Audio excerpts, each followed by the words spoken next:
Hi అండి అందరికీ. ఇది Moto H60 fusion dead problem. Charging పెట్టాను 0.3 amps తీసుకుంటుంది. ఆన్లో ఏం లేదు.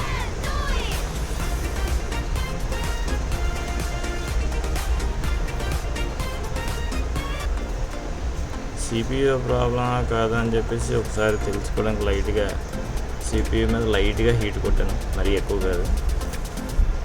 చూద్దాం, లైట్గా హీట్ కొట్టి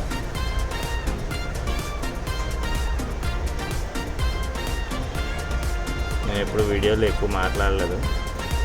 అలా ఏమైనా తేడాగా ఉంటే ఏమనుకోకండి. లైట్గా హీట్ కొట్టాను, చెక్ చేసి చూద్దాం ఒకసారి.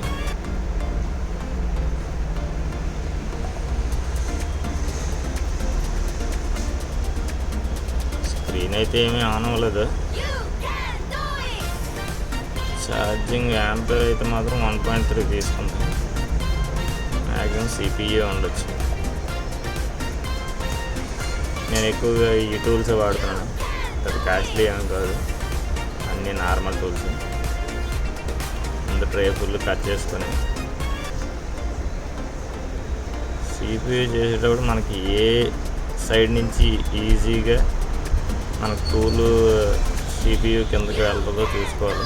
అటు సైడ్ నుంచి పెట్టుకుంటేనే ఈజీగా ఉంటుంది, లేకపోతే కాంపోనెంట్స్ అన్నీ ఎగిరిపోతుంటాయి.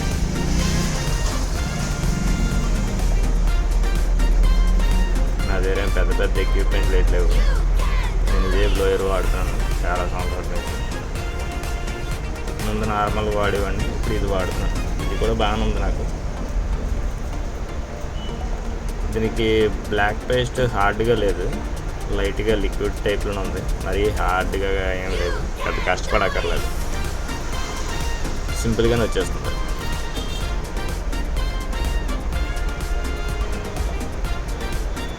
ఒక్కోసారి CPUలు ఒకసారి అవుతాయి, మళ్ళీ ఒక్కోసారి 2 సార్లు తీసేయాల్సి వస్తుంది. చూద్దాం మరి జరగవద్దు.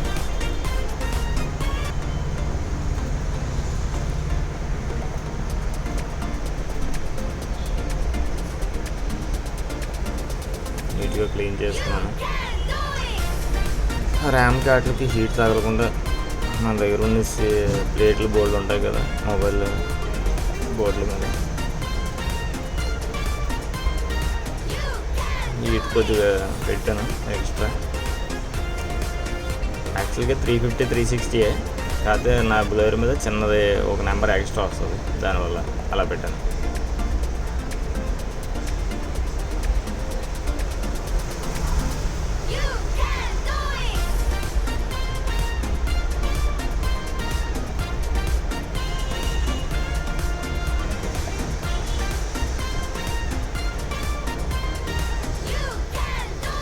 అటువైపు నుంచి అయితే పెద్దగా కాంపోనెంట్ లేవు అక్కడ, అందుకని నేను అటువైపు నుంచి ట్రై చేశాను.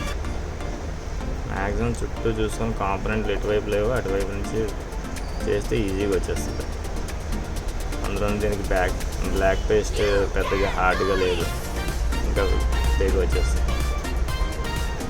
ఈ కూలింగ్ ఫ్యాన్ నేనే చేసుకునేది నా సొంతంగా, దీన్నే వాడుతున్నాను. చాలా బాగా కూల్ అవుతుంది, చాలా ఫాస్ట్గా కూల్ అయిపోతుంది.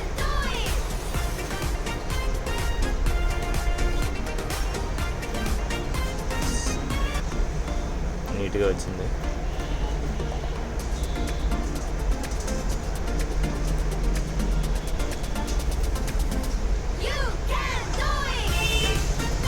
ఫుల్గా కూల్ అవుతుంది.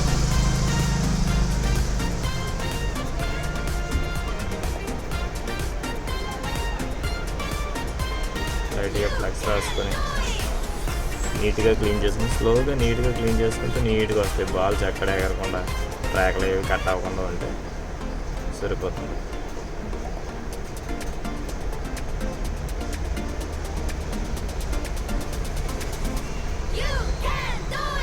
ఫాస్ట్గా చేసేయడం నాకు అలవాట్లేదు, కొంచెం స్లోగా చేస్తాను. చేసింది ఒకసారి అయినా సరే పక్కగా అయిపోవాలి, మరి అలాగైతే బాగుంటాయి. గమ్ మొత్తం క్లీన్ చేసుకోవడమే నీట్గా, ఎక్కడ కాంప్రమైజ్ అవ్వకూడదు. చిన్నది కూడా ఎక్కువ ఎక్స్ట్రా ఉండకూడదు. లెడ్ మొత్తం ఫ్లాట్గా అయిపోవాలి.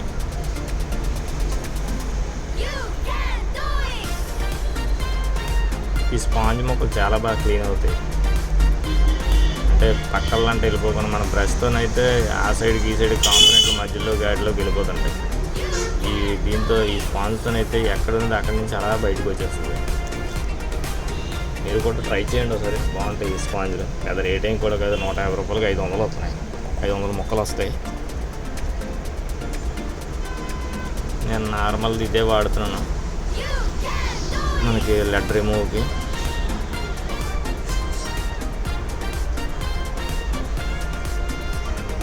CPU క్లీన్ చేసినప్పుడు పెడదాం అనుకున్నాను, మర్చిపోయాను. చూసారా ఎంత నీట్గా మొత్తం ప్లెయిన్గా వస్తే, మ్యాక్సిమం ప్లెయిన్గా వస్తే చాలండి.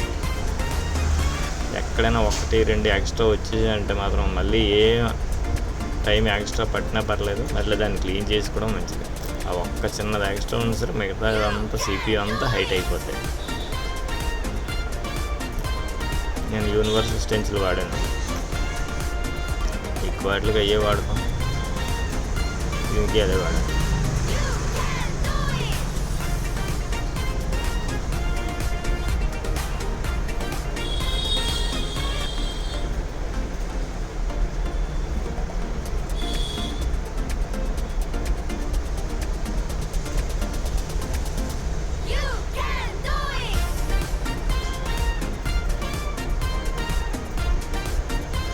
యాక్సా బ్లేడ్ ఇక్కడ పనికి వచ్చింది. యాక్సా బ్లేడ్తో, ఆ బ్లేడ్తోనే బాగుంటుంది నాకు. కొన్ని టూల్స్ మనకి ఎలా సెట్ అవుతుందో తెలియదు, కానీ మనం సొంతంగా చేసుకున్న టూల్స్ అయితే మాత్రం ఎప్పుడు సూపర్గా సెట్ అయిపోతాయి. మనకి ఎలా కావాలంటే అలాగే చేసుకోవచ్చు, మనకు నచ్చినట్టు.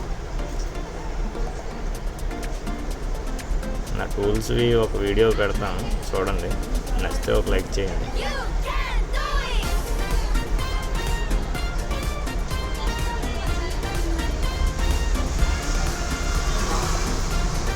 మన ఛానల్లో అన్నీ మొబైల్స్వే కాదు, నేను టీవీలు చేస్తాను, ప్రాజెక్టులు చేస్తాను, ఎలక్ట్రానిక్ ప్రాజెక్టులు, ఆర్డినో ప్రాజెక్టులు అవి కూడా చేస్తుంటాను. నాకు ఇంట్రెస్ట్, అంటే ఎలక్ట్రానిక్స్ అంటేనే ఇంట్రెస్ట్, అందువల్ల ఇవన్నీ చేస్తుంటాను. మీరేమో ఏమీ అనుకోకండి, మొబైల్స్ ఒకసారి పెడతారు, ప్రాజెక్టులు ఒకసారి పెడతారు అని చెప్పి. ఎలక్ట్రానిక్స్ అంటే పిచ్చి అంతే, ఇంకా అంతకుమించి ఇంకేం చెప్పలేను. ఈ పీపీడీ పేస్ట్ రాసి మనం ఇటు కొట్టిన తర్వాత ఒకసారి బ్లేడ్తో కట్ చేయడం వల్ల అన్ని బాల్స్ స్ట్రైట్గా నీట్గా ఒకే లెవెల్లో వస్తాయి. చాలామంది మామూలు రీల్స్లో చూపిస్తారు, ఇలా కొట్టేసి అలా తీసేస్తారు మళ్ళీ, కానీ అందరూ చేస్తారు, కానీ మనకు చూపించరు అంతే. మీకు అలాగా బ్లేడ్తో కట్ చేయడం వల్ల అన్నీ స్ట్రైట్గా ఒకే లెవెల్లో వస్తాయి. 2 సార్లు పీపీడీ పేస్ట్ రాసుకున్నాం, 2 సార్లు కట్ చేసుకున్నాం అంతే, చాలా బాగా వస్తాయి. ఎందుకంటే చేసింది ఒకసారి అయినా సరే నీట్గా చేయాలి, మళ్ళీ 2 సార్లు చేయాలంటే చాలా పెద్ద పని కదా. సరే యూనివర్సల్ స్టెన్సిల్తో అయితే ఇలా సైడ్లో కొంచెం అలా వస్తుంటాయి, కానీ అవి ఏం ప్రాబ్లం లేదు, అంత నీట్గా వచ్చేది. మళ్ళీ బ్రష్తో నీట్గా క్లీన్ చేసుకుంటే సరిపోతుంది. ఎక్కడ మధ్యలో చిన్నది కూడా ఉంచకుండా నీట్గా క్లీన్ చేసుకుని అనుకోండి, ఎక్కడ షార్టేజ్లు అయ్యి ఉంటుంది. అది అయినా అవ్వకపోయినా అది తర్వాత విషయం, ముందు మాత్రం పర్ఫెక్ట్గా చేయాలి పని అంతే. అయినా అవ్వకపోయినా మనకు అనవసరం, పని మాత్రం పర్ఫెక్ట్గా చేయాలి.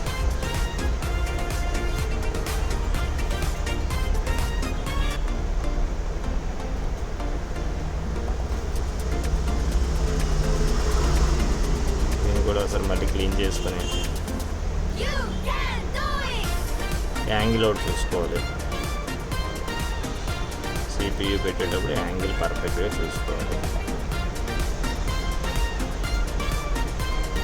లైట్గా ఫ్లెక్స్ రాసి, ఫ్లెక్స్ ముందు చేతితో నీట్గా రాసేయాలి. చుట్టూనే చిన్నదే, ఎక్కువ ఉండకూడదు, ముద్దగా ఎక్కడ ఉండకూడదు.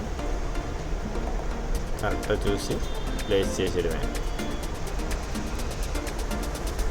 పర్ఫెక్ట్గా సైజు దానికి మనకి సైడ్లో అంటే చిన్న బార్డర్లు అటువే ఇస్తారు మెజర్మెంట్ల కోసం, అవి చూసుకొని కరెక్ట్గా పెట్టి లైట్గా ఎయిర్ తక్కువ పెట్టుకొని, ఎయిర్ ఎక్కువ పెడితే మళ్ళీ ఎగిరిపోద్ది. ఎయిర్ తక్కువ పెట్టుకొని లైట్గా అలా మొత్తం చుట్టుపక్కల మొత్తం హీట్ చేసి, ఐస్ చిన్నది కదులుతుంది. మీకు బాల్స్ అన్నీ కింద కదిలాయంటే చిన్నది కదులుతుంది. అప్పుడు జస్ట్ చిన్న షేక్ చేస్తే సరిపోద్ది ఐస్ని. నా ఫ్యాన్ బాగా పనికి వస్తుంది గడ దగ్గర. వెంటనే కూల్ చేస్తే మనకు మంచిది.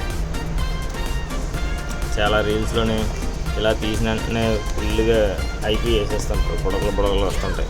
అలా చేయడం వల్ల ఏంటంటే ఒకేసారి హీటు ఒకేసారి కూల్ చేస్తే చాలా ప్రాబ్లం బోర్డుకి. చూసారా బాల్స్ అన్నీ ఎలా కూర్చున్నాయి, నీట్గా కూర్చున్నాయి బాల్స్. అదే చెప్తున్నాను, పని మనకి వర్క్ అయినా అవ్వకపోయినా అనవసరం, ముందు పని అయితే మాత్రం పర్ఫెక్ట్గా చేయాలి. అది మన దగ్గర ఏ టూల్స్ ఉన్నాయో అవి అనవసరం, పని అయితే నీట్గా చేయాలంటే. ఇదే నా డీసీ మిషన్, చెక్ చేసుకుంటున్నాను షార్టేజ్ ఉందా లేదా అని. షార్టేజ్ అయితే ఏం లేదు.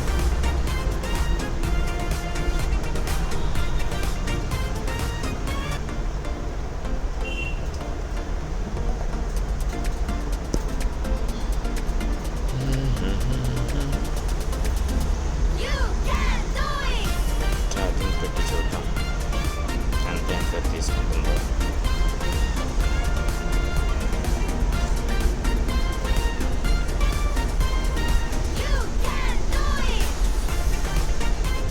ఛార్జింగ్ సింబల్ అయితే వచ్చింది, చూద్దాం. కాసేపు వదిలేసి యాంపర్ అయితే 1.0 తీసుకోండి. ఛార్జింగ్ 3కి వచ్చింది.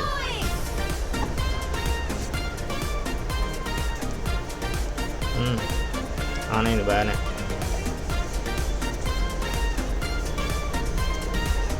నా పద్ధతి మీకు నచ్చితే ఒక లైక్ చేయండి, ఎలా ఉందో కామెంట్ చేయండి. ఫస్ట్ టైం మాట్లాడాను, ఏమైనా తేడాగా ఉంటే ఏమనుకోకండి. నా వీడియోలు చాలా ఉన్నాయి, ఎవరికైనా యూజ్ అయితే చూడండి. Thanks for watching.